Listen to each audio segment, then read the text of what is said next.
सैर कर दुनिया की गाफिल जिंदगानी फिर कहाँ, सरकार गिर गई तो ये प्रधानी फिर कहाँ।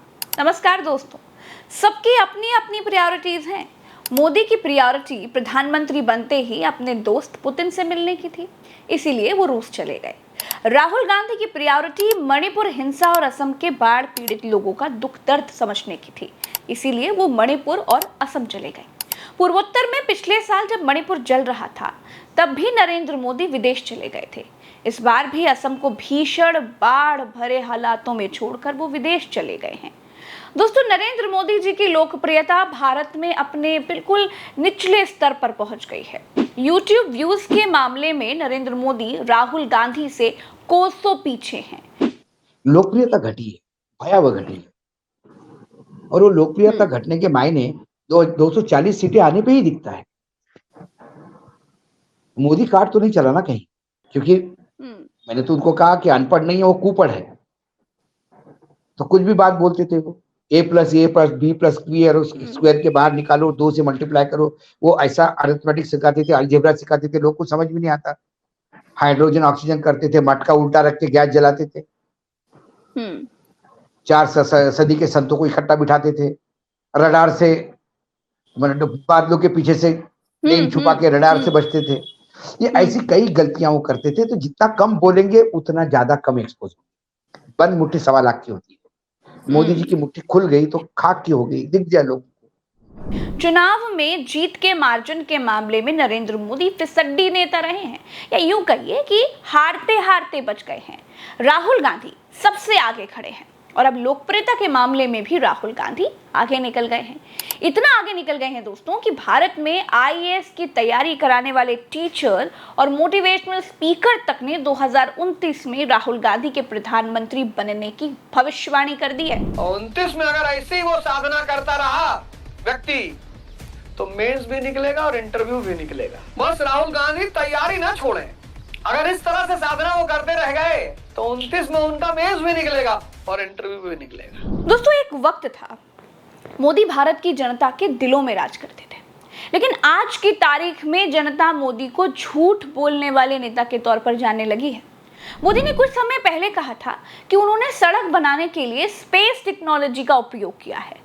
स्पेस से मॉनिटरिंग होती है। हमने रोड बनाने में स्पेस टेक्नोलॉजी का उपयोग किया। स्पेस टेक्नोलॉजी से फोटोग्राफी होती है, मॉनिटरिंग होता है। अब बारिश आते ही अयोध्या के गड्ढे देखकर लोग पूछ रहे हैं कि भैया स्पेस टेक्नोलॉजी कहाँ गई। मोदी के पास इसका कोई जवाब नहीं है। तीसरी बार सरकार चलाते हुए मोदी जनता से पूरी तरह से कट चुके हैं। उनको भी मालूम है कि ये गठबंधन की सरकार है, कभी भी गिर सकती है। उधर भारत की नई सरकार का बजट सत्र कुछ ही दिनों के बाद शुरू होने वाला है और बजट सत्र से पहले दोस्तों नीतीश कुमार और चंद्रबाबू नायडू ने मोदी सरकार को चलाते रहने के समर्थन की अपनी कीमत मांग ली है। ये जो चंद्रबाबू नायडू के हाथ में आप लिफाफा देख रहे हैं ना, इस लिफाफे में उन्होंने अपनी मांगे लिखकर मोदी जी को दे दी है। समाचार ये है कि नीतीश और नायडू ने मोदी सरकार से समर्थन के बदले अपने अपने राज्यों के लिए विशेष राज्य का दर्जा मांगा है। ये मांग कोई छोटी मोटी नहीं है। नायडू और नीतीश ने आंध्र प्रदेश और बिहार के लिए 48,000 करोड़ रुपए मांगे हैं। बिहार और आंध्र को विशेष राज्य का दर्जा नहीं मिला तो विशेष पैकेज तो मिलना ही चाहिए, लेकिन जानकारों का ये मानना है कि इतनी बड़ी रकम 2 राज्यों को देना सरकार के लिए इस समय मुमकिन नहीं है, क्योंकि जो सरकार सरकारी कंपनियां, सरकारी एयरलाइंस बेचकर, सरकारी एयरपोर्टों को अडानीकरण करके, रेलवे का प्राइवेटाइजेशन करके अपना खर्च चला रही हो, वो बिहार और आंध्र प्रदेश के लिए इतनी बड़ी रकम का इंतजार कैसे और कहां से करेगी जी। आज की तारीख तक कुल 11 राज्य हैं देश में जिन्हें विशेष राज्य का दर्जा मिला हुआ है, जिसमें पूर्वोत्तर के 8 राज्य हैं, 7 सिस्टर प्लस 1, और उत्तराखंड है, हिमाचल है, जम्मू कश्मीर है। इस तरह से कुल 11 राज्य हैं जिन्हें विशेष राज्य का दर्जा दिया हुआ है। अब विशेष राज्य का दर्जा मिलने से क्या होता है वो भी समझ लीजिए। सामान्य तौर पर जो बाकी सारे राज्य हैं वहां जो भी परियोजनाएं होती हैं, विकास के कार्य होते हैं, वो 50-50 का अंशदान होता है केंद्र और राज्यों का। लेकिन जिन राज्यों को विशेष राज्य का दर्जा मिल जाता है उनकी परियोजनाओं के लिए, उनके विकास के लिए 90% योगदान, अंशदान केंद्र सरकार देती है। सपा सांसद रामगोपाल यादव ने तो यहां तक कह दिया कि मोदी सरकार नीतीश और नायडू की कृपा पर चल रही है। जिस दिन नीतीश और नायडू खिलाफ हो जाएंगे उस दिन मोदी सरकार गिर जाएगी। अगर विशेष पैकेज या फिर विशेष राज्य का दर्जा नहीं दिया गया तो मोदी सरकार गिर सकती है, क्योंकि नीतीश और नायडू को अपने राज्य की जनता को भी तो जवाब देना है। वो देखिए क्या है, चाहे नीतीश कुमार हो चाहे चंद्रबाबू नायडू हो, ये राजनीति के मंजे हुए बहुत पुराने खिलाड़ी हैं। ये जानते हैं कब कौन सा तीर चलाना है, तो हथियार इन्होंने अपने सजा के रख लिए हैं। तो जब इनको लगेगा कि हथियार चलाने का मौका आ गया है तो वो चला देंगे। क्योंकि देखिए, आपको ये भी सोचना चाहिए कि बिहार में बहुत जल्दी चुनाव है। क्या चुनाव में इन परिस्थिति में वो जाएंगे?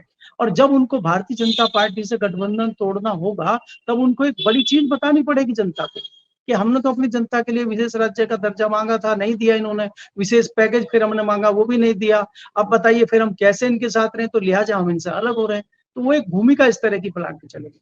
मैं इसलिए आपको बता रहा हूँ कि विशेष राज्य के दर्जे में थोड़ी सी चीज और मैं जोड़ देना चाह रहा हूँ, जो रिकॉर्ड में नहीं आती, जो पाठक जी कह रहे थे कि जो सीमा पे जो छोटे छोटे राज्य हैं वो कई बार ब्लैकमेल करते हैं भारत सरकार।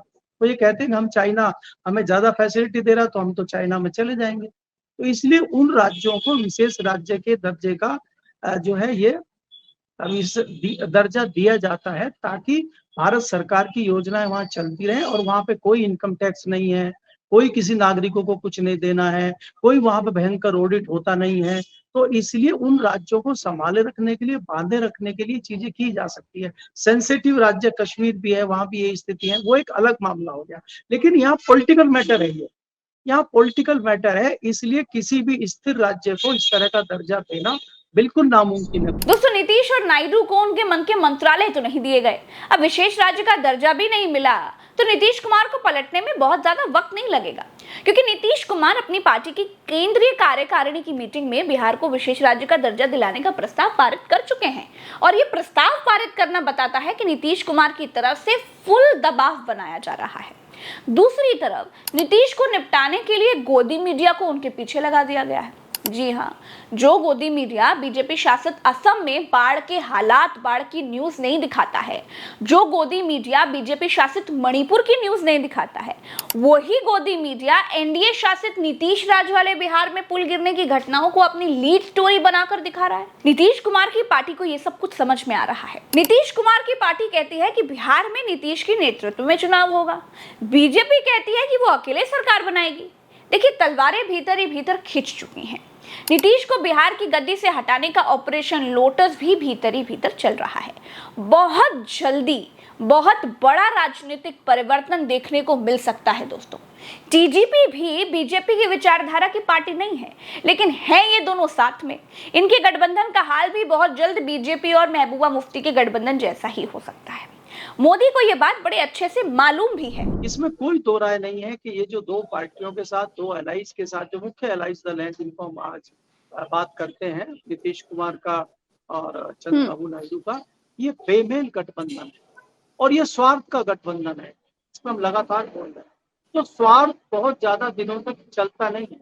ये गठबंधन देश हित में नहीं बना है, दोनों की नीयत साफ नहीं है। ऐसा नहीं है कि मोदी जी की नीयत साफ है और हम खाली चंद्रबाबू नायडू को ही गालियां देते रहे या नीतीश कुमार को ही पलटू चाचा कहते रहे। क्या भारतीय जनता पार्टी पीछे भी एनडीए की बात करती थी? क्या पिछले 10 सालों में भारतीय जनता पार्टी ने एनडीए की कहीं बात करी है? कि एनडीए के लोग तो तब भी उनके साथ थे, वो मोदी की गारंटी की बात करते थे, वो हमेशा मोदी के परिवार की बात करते थे। तो अब कैसे एनडीए होता है? तो ये जताता है कि आपकी नीयत ठीक नहीं है और आप भी इसमें कहीं ना कहीं राजनीति देख रहे हैं। आप राष्ट्र हित की बात नहीं कर रहे हैं, आप देश हित की बात नहीं कर रहे हैं। तो इसलिए मैं ये कह रहा हूँ कि ये बेमेल गठबंधन है और ये किसी भी कीमत पर ज्यादा इसलिए नहीं चलेगा, उसके तमाम कारण है। जैसा कि हमने बताया कि बिहार में आपको चुनाव लड़ना है, इन परिस्थिति में आप चुनाव लड़के जीत के आ सकते हैं क्या नीतीश कुमार? तो इसलिए उनको अंत में एक ऐसा डिसीजन लेना पड़ेगा, भारतीय जनता पार्टी से अगर कुछ माल मिलता है ले लो और लेने के बाद में गठबंधन तोड़ दो। अभी गठबंधन तोड़ने का फायदा ये होगा कि आप जो विशेष पैकेज मांग रहे हैं कुछ, वो भी नहीं मिलेगा। तो उनका यही है कि कुछ विशेष पैकेज ले लो और फिर एक और बड़ी डिमांड रख दो और उस पर गठबंधन तोड़ दो और चुनाव में चले जाओ। तो ये एक राजनीति है और ये खाली राजनीतिक खेल चल रहा है। बिहार हित, देश हित की बात कोई नहीं कर रहा, सिर्फ अपने राजनीतिक हितों की या राजनीतिक हितों की रोटियां सेकने का काम ये यहाँ नेता कर रहे हैं। कोई देश हित की बात या राज्य हित की बात नहीं कर रहा, मेरा ये मानना है। इसलिए भारत में भले 100 परेशानियां हो, भले ही देश का एक हिस्सा बाढ़ से जूझ रहा हो, लेकिन मोदी विदेश चले गए हैं क्योंकि मोदी को मालूम है कि सैर कर दुनिया की गाफिल जिंदगानी फिर कहाँ, सरकार गिर गई तो ये प्रधानी फिर कहाँ। इस वीडियो में इतना ही, मुझे दीजिए इजाजत, चलते हैं। राम राम, दुआ सलाम, जय हिंद। चैनल को सब्सक्राइब जरूर कीजिएगा। नमस्कार।